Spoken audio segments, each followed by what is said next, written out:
যুবক ও নওগাঁর মুসলমান, যেই মা বাবার দোয়ার কারণে তুই বড় হইছ, ওই মা বাবার দোয়া চোখের পানি যদি না থাকতো, আমি হাফিজুর রহমান এই চেয়ারে বসতে পারতাম না। ও টাকাওয়ালা, বাড়িওয়ালা, ও পরীক্ষায় ভালো নাম্বারওয়ালা, মা বাবার চোখের পানি আর দোয়ার কারণে আজকে পরীক্ষায় ভালো নাম্বার পেয়েছো, টাকার মালিক, বাড়ি গাড়ির মালিক হয়েছে।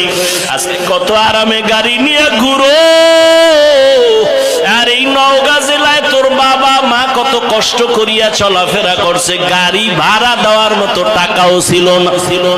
আজ আল্লাহ তোমারে টাকা দিছেন, মা বাবার কথা মনেও করো না, দোয়াও করো না।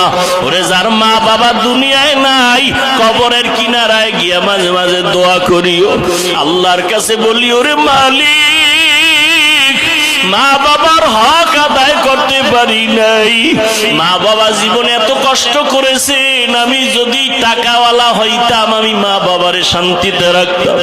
আজ আমার মা এমন জায়গায় আছে, বিছানাও নাই, একটা বাতিও নাই, সাদা কাফনের প্যাকেট হইয়া কবরে ঘুমায়। ও সন্তান, ওই মা বাবারে কাঁদাইয়া যদি থাকো, তাড়াতাড়ি মাওলার কাছে ক্ষমা চাও। আর যার মা বাবা বেঁচে আছে, বাবারে গিয়ে ক্ষমা চাও, হাত ধইরা বলিও, বাবা তোমার ঋণ আদায় করতে পারবো না, দয়া করে তুমি মাফ করে দাও।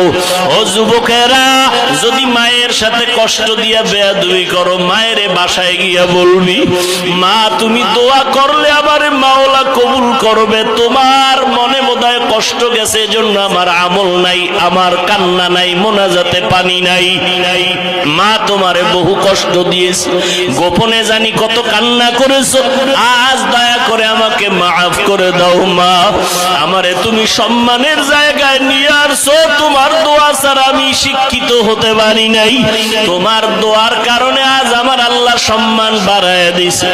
মা বাবার কাছে যদি চোখের পানি ছেড়ে দাও, মা মাথায় হাত দিয়া দোয়া করবে, আর সে আজিমে চলে যাবে। ও যুবকেরা, পায়ে হাত রেখে বলে গেলাম, আল্লাহর ভয় অন্তরে জমা করো, নবীর আদর্শের মালা গলায় লাগাও, তওবা করো পেছনের গুনাহ থেকে, মনে মনে আমার আল্লাহকে ডাকো আর বলো, আল্লাহ জীবনে কত নামাজ ছাড়লাম, বেপরদায় চললাম, আজকে থেকে তওবা করতেছি, মরিয়া গেলে যাব, হায়াতের মালিক তুমি, ইজ্জতের মালিক তুমি, আর নামাজ ছাড়বো না, দাড়ি কাটবো না, বেপরদায় চলবো না, মা বাবারে কষ্ট দিব না। উলামায়ে কেরামের পরামর্শ নিয়ে নবীর সুন্নাত অনুযায়ী চলা।